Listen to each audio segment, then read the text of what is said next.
Hello, good morning, good afternoon, everyone.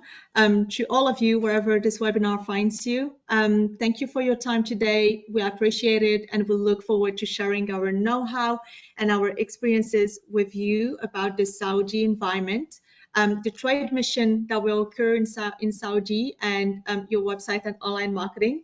So just while the last of you are logging on, I'm going to start with a few quick introductions. So I'm Rita Ben Hada. I'm a senior online marketing manager at IBT Online, and I'm here today with Basma Bushnak, who is the CEO and co-founder of Imkan Education.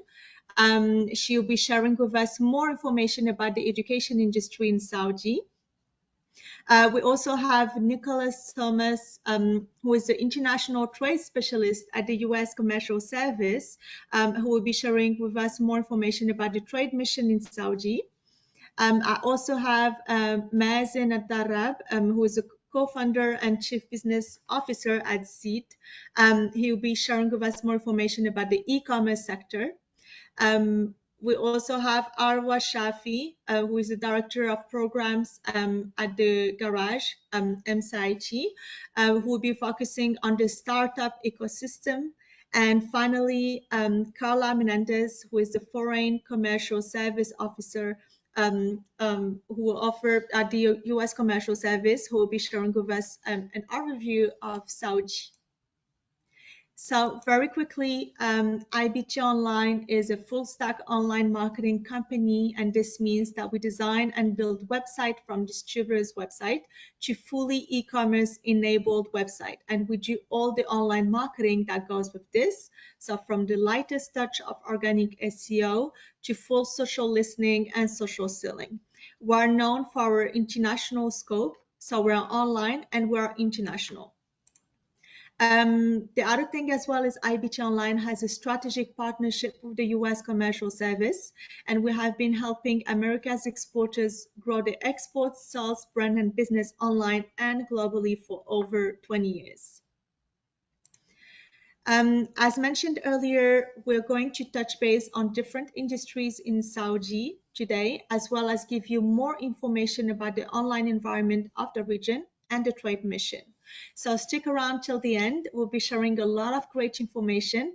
Please don't forget to drop your questions in the chat. We'll answer them in the end. Let's dive in, and I will hand it over to Carla. Carla, over to you. Yeah. Hi, good afternoon, everyone.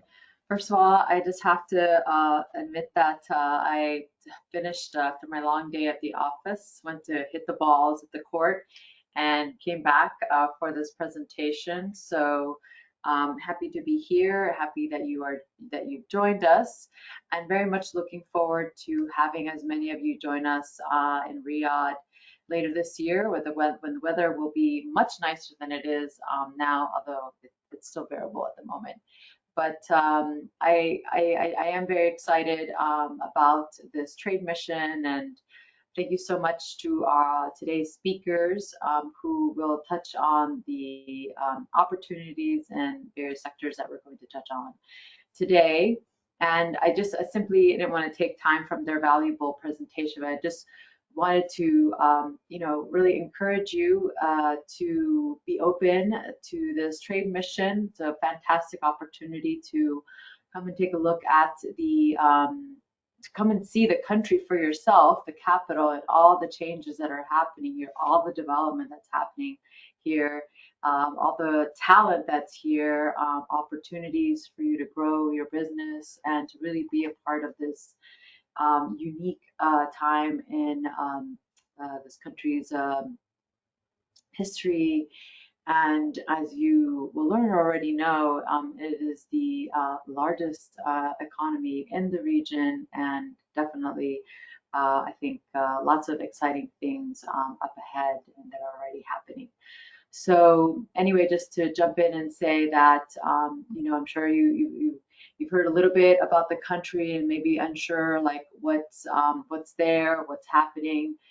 We get many inquiries and interest from companies of all sizes. So encourage you not to miss out, and this is the time. So with that, I pass it on, I guess, to Gita, or our next speaker.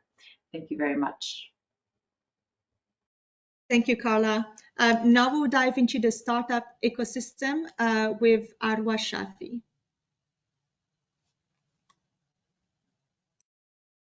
Hello, pleasure meeting you everyone. So my name is Arwa Shafi and I'm the head of programs at the Garage. So I'll be talking mostly about the Saudi market itself. Some of my colleagues coming after will cover more specific industries, but it's very interesting to know more about the Saudi market in general. Ms. Carla mentioned a few things. Saudi is one of the biggest markets. I have a few points on the slide after, if we can go next, please.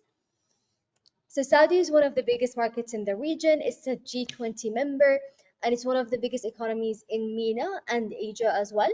We have a population of 35 million, and it's growing. The population overall is very tech savvy, very well educated, and it's very young. More than 30% of the population today are under the age of 15. Um, People are very accustomed to doing things digital. We have a whole authority that focuses on digitizing private sector and government sector. So people are accustomed to using their laptops, their iPads, their phones to get a lot of the things done. The last time I went to a bank was probably more than 2 years ago because I never had to. A lot of the governmental services, getting your ID renewed, getting your driver license, etc. A lot of these things also happen digital, which is a reflection of the digitization and the tech savviness of the place. A funny story I always share is my grandmother orders groceries online and shops online. That's how tech savvy the ecosystem is, and she's not like a unique example. A few things to keep in mind when thinking of coming to Saudi is if you're a tech company, then it's probably a good market for you because the adoption rate of technology here is very high.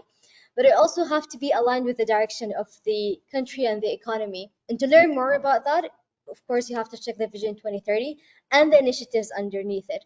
Not to just use the word, but to actually understand what are the focus areas, what are the priorities of the countries, which are going to be reflected on the government, semi-government, and the private sector, and the individuals as well. And then figure out where do you fit there. And if you fit in any of these initiatives, it becomes a question of how can you enter the market, how can you learn more about these the challenges these entities that are relevant to this specific initiative are facing. And then if you can solve any of these challenges, then probably you will find a place for you in the market. Another thing to also explore and know about is the governmental backed Giga project. There is a lot of innovation that's being done there. It's basically innovation on steroid being done. So anything that helps in new technologies that are being implemented or being tested, there's a lot of place to test bed these within the Giga projects, which are all also available online. You can just Google Vision 2030 in Saudi or the Saudi Giga projects and you'll learn more about those. You can go to the next slide, please. To find more insights and find more things about the Saudi ecosystem in entrepreneurship specifically, these are two sources that I would highly recommend to check out. And I'll talk a little bit more about like what entities also to keep in mind and what names to search. But as a good reference, there's a website called Magnet. It has a lot of, and it publishes and does a lot of reports on the Saudi market. There's one that was just launched a few weeks ago, I think. It is the 10-year Saudi Arabia Founders Report that I recommend to check specifically, but also there are other reports. There are some that are more specific than others, but that would be a good starting point. Another resource is also the Saudi Entrepreneurship Directory by Hassan Attar. That's the URL. This is like a screenshot of the website. If you want to take a screenshot or take a photo, I would highly recommend you check it there. In that directory, you'll find the list of names of startup support organizations, accelerator programs, incubator programs. A few things to keep in mind when you're exploring these programs is you have to check if the program has a mandate or has a scope to accept companies from outside of Saudi. Some of the programs do, like ourselves at the Garage, 50% of our portfolio tends to be companies from outside of Saudi that want to expand into the kingdom. But like a general rule of thumb is most of these accelerators expect that you have done your market research already and you're ready to expand. So they become a tool for you to expand, not a tool for you to do market research. So that differentiation is also very important because they will expect that you have some relationship here, you have some connections, you have some leads, you have some emails that you're emailing, you have some conversations that you're having already with a few entities in the kingdom before even يعني applying to any of these programs. That's a very important note to keep in mind. In terms of investment, we have a lot of VCs and private equity and family offices that invest outside of the region and outside of the kingdom. So that might be a good starting point for you to get funding from one of those that could like one of those investment vehicles that could be relevant to you. And those will help you also expand into the kingdom, especially if you're more in the later stage and you're not accelerator or incubator stage, and or you're not interested to go through any of these programs. Then that's also another route to think about and explore. Another under to think about, or another like category, is the angel network groups. Now, angels are very trickier in the sense that if you find the angel that is most suitable for your category, then that person might be able to help you enter the market. But usually, it's the institutional investors that are able to help you enter the market as an entry point. That is not program related. Usually, they do it a lot better. In general, we at the Garage, we're an entrepreneurship hub, so we have multiple programs that are running.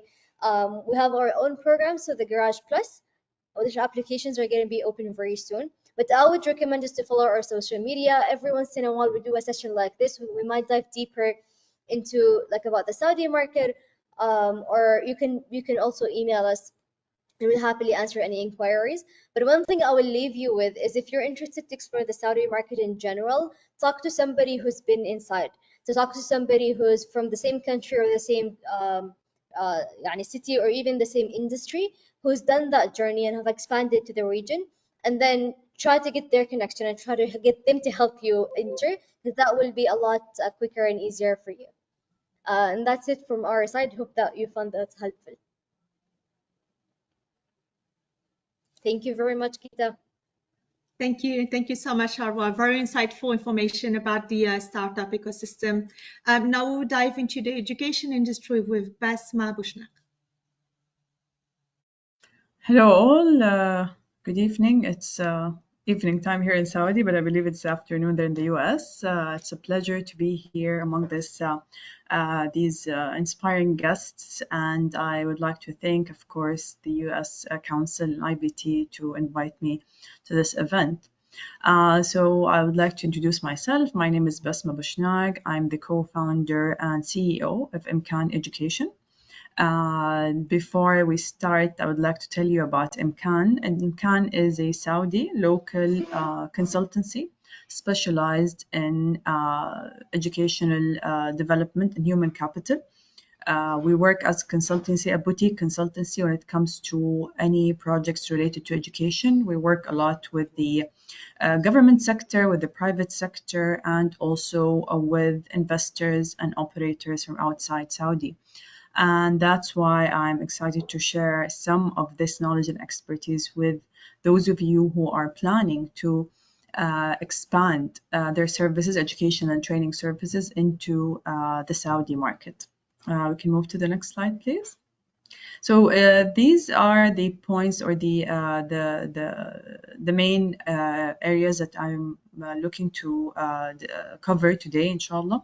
So we'll have just a general overview of KSA's education sector, and then we will I will give you just a glimpse of the main areas that we believe has a huge potential for investors and operators from outside Saudi, which is early childhood education, K-12 market, and special education needs. And then, of course, we'd be happy to share with you more about Imkan and Anab if we have the time to do so. If we can move to the next slide.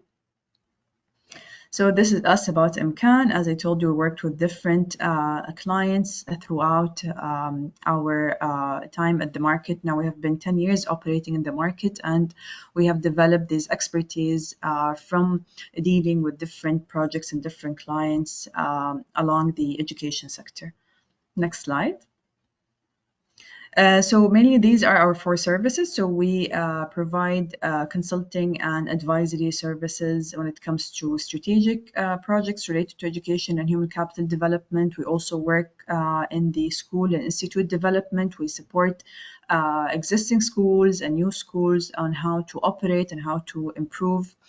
We also work in the school partnership and investment. We help investors coming from outside Saudi to be able to navigate their new schools or their new educational projects and make sure that they know more about the market, about the stakeholders, about the regulations, the licensing that they need. And last but not least, we are the only Saudi company to be associated with Cambridge International Examinations, which is one of the biggest educational companies to provide educational qualifications around the world. And they provide the college entry exams such as the IGCSEs and A-levels, which are equivalent to the SATs on the American system. Next slide. Okay, so if we want to start about give the overview of the education sector, we have to start with Vision 2030. As my colleague Arwa mentioned, with the Vision 2030 coming in place, there was a lot of focus on education and human capital development. As you can see, there were many initiatives under Vision 2030 that related to early childhood. So there is a lot of focus on building the child's character, identity, and of course, developmental skills. There's also a lot of focus on curriculum, teaching, and in general, improving teaching and learning practices. There's also a focus on Saudi students being able to compete globally. With other students from around the world, and that is, of course, through the math, literacy, and STEM skills. There's also focus on unlocking potential talents, either in K-12 and also in young Saudi males and females in higher education and after that. There's also a huge now alignment on the economic opportunities that are coming from the educational sector, education investments in Saudi. There's also huge collaboration between the private and public sector, a lot of PPP initiatives that we are seeing right now. Now there's a big focus on including the private sector, and many initiatives are built on supporting that. Next slide, please. So based on that, I'm sure as maybe you have seen maybe on the media, and maybe you've read or saw in the news that there are so many reforms that are happening rapidly in Saudi. And this is affecting a lot, not just the education sector, but all of the other developmental sectors in Saudi. And it is really affecting it positively, of course. So for example, we see many government reforms, whether across ministries, there is a lot of or increased accountability from the government sector, and constant monitoring of the implementation of these government initiatives. Of course, as I mentioned, the privatization, the diversification of the economy. So now it's not just an oil-focused economy, but there is a lot of focus on tourism, on arts and culture, and other sectors. Of course, there's social change coming with that. So there's increase in Saudiization, as I said, focus on tourism, and also a lot of initiatives for female empowerment. Again, there is a focus on entertainment and, of course, technology, especially now integrating AI and other recent technologies in education and across the sector. As just Arwa said, it's really moving across all the sectors in Saudi. So the digital transformation is very clear in these initiatives. Okay, next slide. This is just a glimpse of the budget that Saudi spends on education. And actually, Saudi is the biggest country in the GCC to have an education budget. So 17% of the annual budget of Saudi, for example, in 2023, was allocated to education. And when we say education, we mean, of course, everything early childhood up to higher ed. and of course TVET, which is technical vocational training. So this is huge, and it's equivalent to around 50 billion US dollars. Of course, with this big budget comes a lot of accountability and a need to constantly ensure that this money basically is well spent. There is still a gap, unfortunately, in the educational outcomes in some of the institutions, but now again there are many reforms in place to improve that. Okay, next slide. Another important program that came with Vision 2030 is the Human Capability Development Program, and it is one of the also biggest vision realization programs in Saudi that are now focused on many sectors in education, and through the HCDP there will be, or we will see more partnerships, more investment opportunities that are coming in the future to support the human capital development program. Okay, next slide. Of course, this program involves the main stakeholders, which are the education and training sector practitioners, parents in the community, and employers. So as you can see, there is a huge realization from the Saudi government that there is a need to build the skills and capacity of the Saudi population to be able to compete globally, to be able to be ready for the future skills and the future jobs that are coming. And there is, again, they defined a certain gap in the job or the skill market, and now these initiatives are working on closing that gap. Okay, next slide. Okay, the first sector that we're just going to get a quick dive in is the early childhood education. So early childhood education is really one of the untapped opportunities in Saudi. If you can move to the next slide. Here, maybe I don't want you to be overwhelmed by this, but it is just a representation of the entities that if you are considering to come into the Saudi market in the early childhood education sector, that you will consider collaborating with. And the main ones are, of course, Ministry of Education, Ministry of Human Resource and Social Development, and the Ministry of Investment.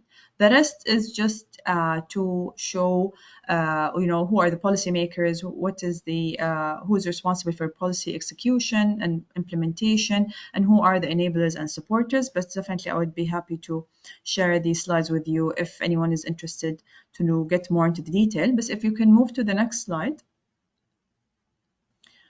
This really shows the opportunity or the size of the ECE opportunity, because one of the Vision 2030 targets is actually to increase the early childhood enrollment from 19%, which is now the case or was the case in 2020, up to 90% by 2030. And this is a huge leap, as you can see. And until now, there are still no big players in the early childhood education market. And as you can see, there are other, the statistics that is provided here just on this slide really shows that there's a huge gap and not enough players providing high quality early childhood education services around Saudi. Okay, next slide. So when we say early childhood education services, we mean, of course, nurseries, kindergarten, and we have the daycares, or we call them in Saudi hospitality centers.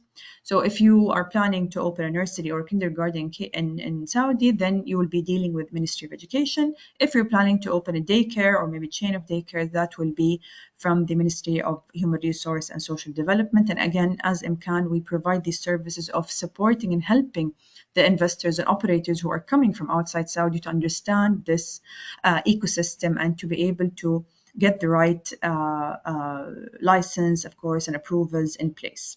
Okay, next slide. Again, this is more information about the different age groups and who are the licensing bodies for each group. Okay, next, please. Okay, going into K to 12 market. The K to 12 market is again very interesting. It's very growing in Saudi. We've noticed a big increase in the international operators who are coming, especially in Riyadh. Again, with the giga projects that are coming in, with the Royal Commission of Riyadh developing a lot of exemptions for the operators who are coming from outside Saudi. So we saw a huge increase. And to be honest, not many American operators are in this area. We see a lot of British, Spanish, now we have Singaporean, but again, not many of the American players. So I think this is a huge opportunity. Again, this slide is just a non-exhaustive diagram to show who's doing what. When it comes to the regulators and the licensing bodies in Saudi, when it comes to K-12 TVET and higher education. So again, we're very happy at Imkan to support you with understanding this ecosystem and knowing exactly how to navigate your way through it. Okay, next slide.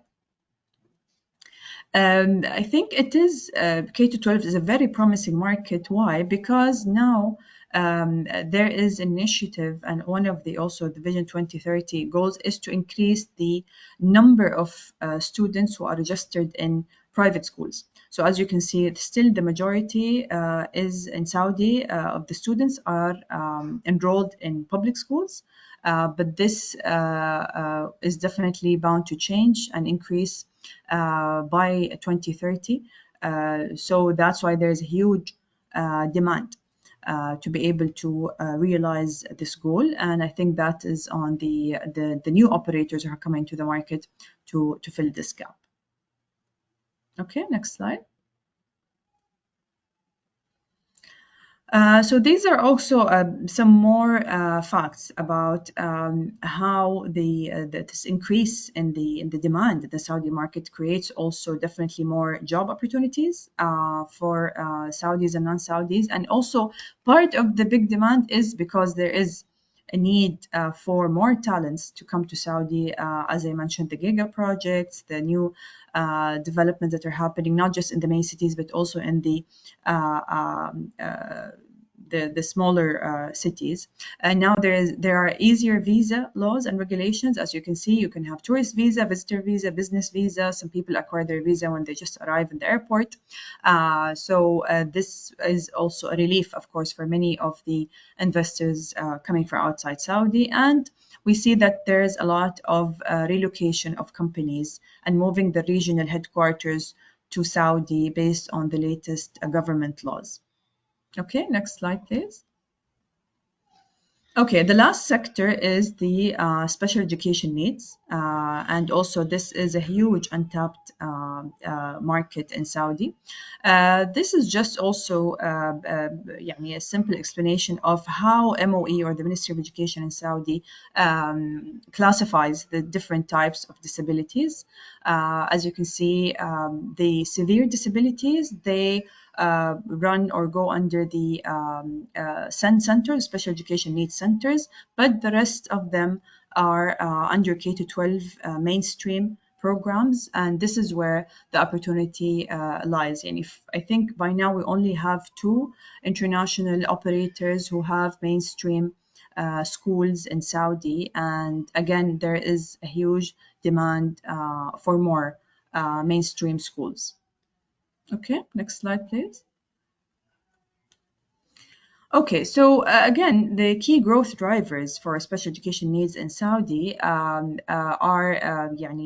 or can be described by the increasing population base, the raising awareness in society, the improvement in SEN diagnosis and testing, the improvement in SEN curriculum and outcomes, the increased government provisions and financial support, and of course the higher accessibility of testing knowledge and facilities in rural areas. And all of these initiatives, of course, have given the SEN market this opportunity to grow, and for the investors and operators to really look into it. Okay. So I think this is it for me. Just before I end, I would just like to invite you all to please visit our website. On Imkan, we do provide a lot of information, a lot of reports on the recent educational developments in Saudi. You'll find the reports, of course, in English. And we really believe that there is a huge opportunity for investors, especially coming from the US. Maybe not a lot of people know this, but the curriculum, the American curriculum, for example, is still the #1 preferred curriculum for parents in Saudi. This is as a result of one of the studies that we did at Imkan. So we still believe that there is a lot of opportunities that come in, and of course, we would be happy to support the investors and operators and lead them through their journey in Saudi. And that was my time. Thank you. Thank you, Besma. Absolutely love the information and very interesting insights about the education and its Thank you. evolution. There are definitely a lot of opportunities in this market. Now I'll hand it over to Mazen that will provide us with great insights about the e-commerce sector in KSA. Hi, everybody. It's really great to be here with you. My name is Mazen. I'm the founder and the Chief Business Officer for Zed. Zed is an e-commerce enabler company, similar to Shopify there in your part of the world. Shopify is excelling in US and Canada. We are trying to replicate Shopify model with the regional twist and to fulfill the Saudi merchant demands. So what I would like to go through here is a little bit of statistics. Arwa and Basma did a very good favor for me that actually explained a lot about how Saudi Arabia is changing in terms of economy and in terms of also demography. What I would be focusing on here is the e-commerce itself. Most of the statistics that I will be sharing is around some numbers. I think I lost the presentation, yeah. So if we can go next, please. One thing that I would like to go through is how big is the market and what is the behavior today of online shoppers here in Saudi, and how does the ecosystem look like in the e-commerce sector? If we can go next, please. So in a recent report that